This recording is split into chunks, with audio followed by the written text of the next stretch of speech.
Je suis Marie-Chantal. Je suis mariée depuis 3 ans.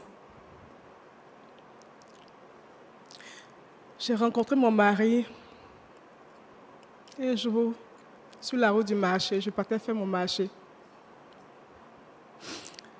Je l'ai rencontré, on a papoté. Et tout est parti de là. C'est vrai que quand je suis auprès de mon mari, je parais très jeune. Et j'aime mon mari. Je me suis mariée par amour. Contrairement à ce que d'autres pensent. Je vous raconte entièrement dans les détails. À cause de l'écart d'âge entre lui et moi, il y a tellement de ragots. Je suis pointée du doigt. Les gens du quartier se moquent de moi. Ça se raconte que je me suis mariée par profit. Alors que non. C'est par pur amour.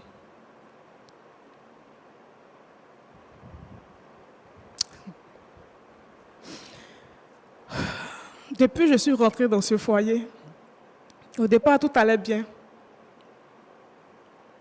Mais lorsque j'ai fait la rencontre de ma belle famille, c'est là que tous mes problèmes ont commencé.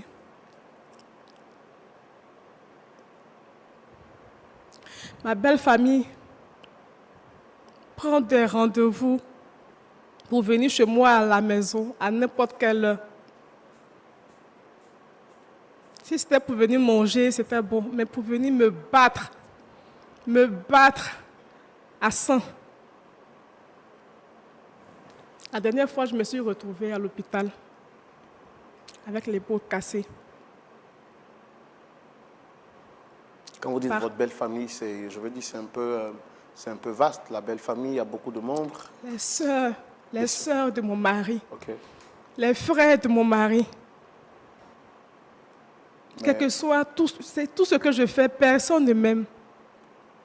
Lorsqu'il y a des moments de fête, je prends mon argent de commerce, j'achète des pagnes hollandais. Moi-même, je n'attache pas hollandais. J'achète hollandais, je mets de l'argent dessus, j'offre à chaque fille. Les hommes, je leur achète des chemises, de belles chemises avec des montres. Je leur offre. Je cuisine, je charge, je vais leur donner. Mais malgré tout ça, ils ne vous ont jamais aimé. Ils ne m'ont jamais aimé. Alors, ce manque d'amour, vous l'avez découvert dans le mariage ou avant le mariage? Avant le mariage, mais je n'ai pas voulu accorder de l'importance à ça. Parce que j'aimais mon mari. Vous avez dit que les choses allaient s'améliorer. Ça allait s'améliorer, exactement. Par la suite,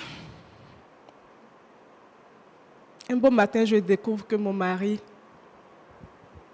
a eu un enfant avec son ancienne femme, c'est-à-dire dans son précédent mariage. Je ne savais pas. Mais quand vous étiez, avant qu'on arrive à ce chapitre, quand vous étiez battu par vos beaux-frères ou vos belles-sœurs, est-ce que vous remontiez l'information à votre époux? Je dis ça à mon mari. Et quelle était sa réaction? Il dit que c'est sa famille qui n'y peut rien. Il dit qu'il ne peut pas se mettre à dos contre sa famille. La famille reste la famille. Et par moments, je comprenais. Par moments, j'en voulais à mon mari. Mais quand l'amour prend le dessus de toute chose, tu es obligé de passer là-dessus. Vous avez accepté par amour en vous disant que les choses allaient s'améliorer au fur et à mesure. Oui, exactement. Exactement. Vous savez, l'amour, quand tu aimes quelqu'un profondément, aucune raison ne peut te faire douter. Quand tu aimes, tu peux démonter des montagnes pour celui que tu aimes. Et ça, vous l'avez fait pour celui que vous aimez. Oui. Je l'ai fait et je continue de le faire. Et par la suite, après ce manque d'amour que vous recevez de la part de votre belle famille, vous avez découvert une information qui vous a aussi scandalisé. C'était quoi, vous avez J'ai dit? découvert l'information, non par mon mari, mais par les gens du quartier, de la bouche de mes belles-sœurs, suivie de moqueries. Comme quoi, je suis une femme stérile, je suis une sorcière, je suis incapable de tenir un foyer, je suis incapable de rendre leurs frères heureux. Alors que tout ça, c'est archi faux. Mon mari aurait dû me dire, et ça allait rester entre nous. J'allais pouvoir surmonter cela en tant qu'une brave femme. Mais non. Je découvre que mon mari a eu un enfant hors mariage. Je veux dire, avant qu'on ne se marie, bien sûr. Et cet enfant, je pensais que c'était un enfant de 10-15 ans. Alors que non, c'est un adulte. C'est un adulte. Est-ce que vous avez pris le temps d'échanger avec lui dans vos débuts, quand vous l'avez rencontré? Est-ce que vous lui avez posé toutes les questions qui lui permettraient de vous dire la vérité sur son passé? Ça, ce volet m'a échappé. Parce que si j'avais su, parce que je ne pouvais pas imaginer autre chose que vivre avec lui. Je voulais vivre avec lui, je voulais être heureuse, je ne voulais pas. Ce volet m'a échappé. Je ne lui ai pas posé la question. Et quand vous avez découvert dans le mariage que votre mari avait un enfant, quelle a été la suite? Donc, au début, j'étais choquée. Je me suis dit que mon mari m'a trahi au plus haut point. Il n'a pas eu confiance en moi. Mais étant une femme, comme on dit toujours, la nuit porte conseil. Et encore par amour, j'ai baissé la garde.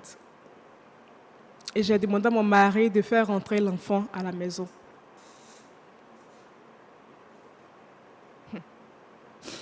Mais là, j'ai eu tort. J'ai eu tort parce que cet enfant est rentré à la maison.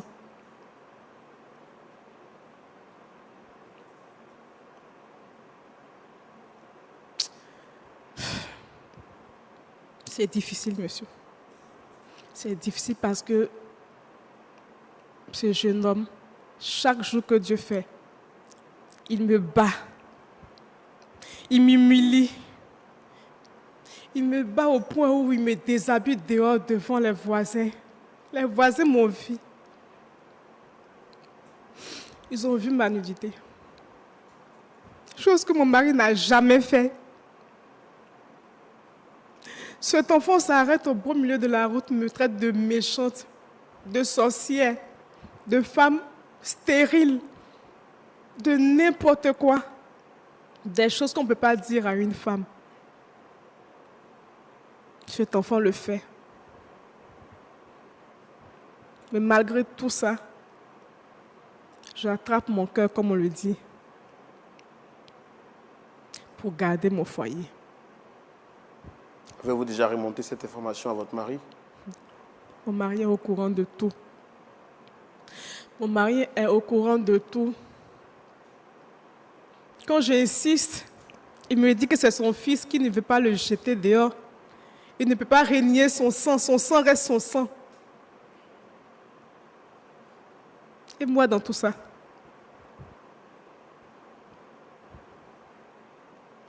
Et c'est tout ça, toute cette douleur que j'ai accumulée. Chaque jour que Dieu fait, ça me ronge. Et figurez-vous que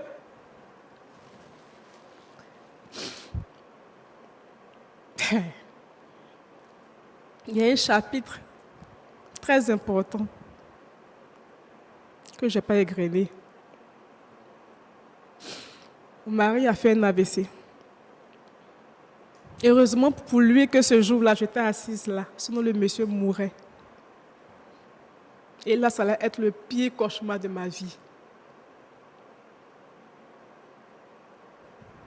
J'ai essayé de le ranimer, de le secouer. J'ai même pris une aiguille pour le piquer, pour essayer de faire de l'espace. Comme on le dit, je ne sais pas comment on emploie ces mots techniques. Mais je fais sortir le sang pour qu'il, je sais pas, son corps puisse respirer ou quoi, pour pouvoir le sauver. J'ai vu ça dans une rubrique sur les réseaux sociaux. Et Dieu merci, ça a marché. C'est vrai qu'il ne garde pas de grosses séquelles, mais on sent que vraiment il est passé par là. Il arrivait par moments où, excusez-moi de ce mot, il déféquait sur lui. Je l'aidais à se relever, à se laver, parce que j'aime mon mari. On s'est toujours soutenu, je l'ai toujours soutenu malgré mes maigres moyens. Quand je l'ai connu, il ne travaillait pas. C'est avec mon argent de commerce, je vendais des mèches en ligne. C'est cet argent-là que j'ai pris pour aider mon mari à être ce qu'il est aujourd'hui. Et malgré tout ça, je suis martyrisée. Mes belles-sœurs me frappent. Elles m'insultent. Qu'est-ce qu'elle vous reproche exactement, cette belle famille dont vous êtes victime aujourd'hui? Mais elles pensent que l'argent que leur frère a, c'est pour elle. L'argent qu'il avait ou bien qu'il a? En fait, l'argent qu'il a aujourd'hui, ce qu'il est devenu aujourd'hui, elles ne savent pas comment est-ce qu'il a pu arriver là.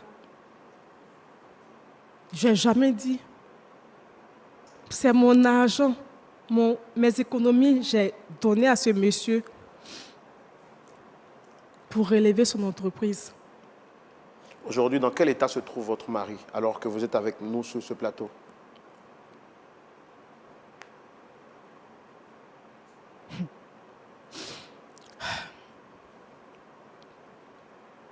Mon mari, il est devenu un homme méconnaissable. Il ne peut plus rien faire. Il ne peut plus vaquer à ses occupations et je suis seule à pouvoir tout faire. Sa belle famille, votre belle famille, pour ne pas dire sa famille? Quand il a eu l'AVC, il a été abandonné de tous. Je suis restée la seule auprès de lui. Je dis bien la seule auprès de lui. Qu'en est-il de son fils? Vous avez dit qu'il était en âge de maturité. Qu'en est-il de lui?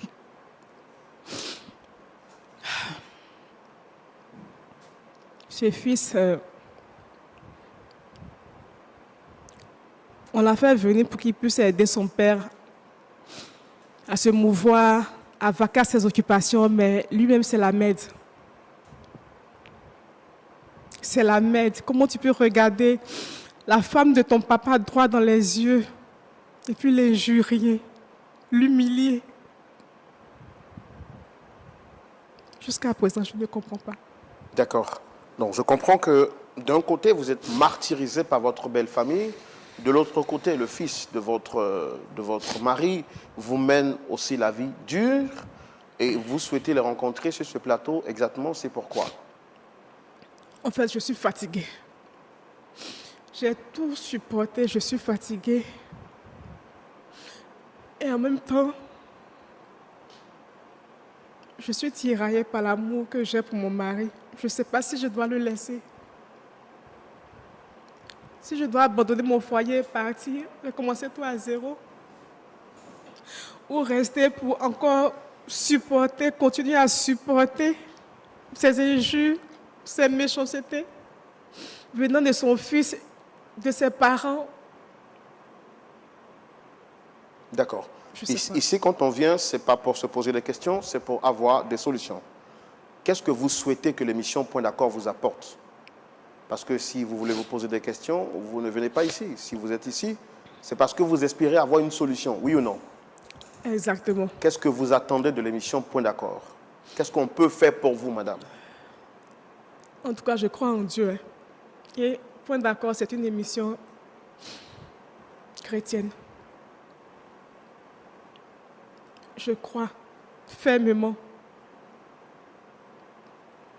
que, après avoir expliqué mon histoire, vous puissiez m'aider à trouver une solution. Vous pouvez me conseiller parce que je ne sais pas quoi faire en ce moment. Je ne sais pas quoi faire. D'accord. J'aime encore mon mari. Vous voulez qu'on vous aide à ramener la paix dans votre foyer? Si on peut m'aider à amener la paix dans mon foyer, je serai la femme la plus heureuse. C'est ce que vous voulez? C'est mon souhait. Ou bien vous voulez des conseils? Il y a deux choses. Soit vous voulez des conseils, soit vous voulez qu'on vous aide à régler la situation aussi bien avec votre mari, son fils et votre belle famille. Qu'est-ce que vous voulez? Aidez-moi. Aidez-moi à résoudre le problème, à trouver des solutions avec mon mari, avec mon beau-fils, avec ma belle famille. Les conseils, c'est bien, mais aidez-moi à trouver des solutions. D'accord. Merci beaucoup, Dame Tison, Pasteur Boko, Pasteur Aye. Voici la situation à laquelle nous sommes confrontés. Dame Tison est venue sur ce plateau, vous l'avez vu avec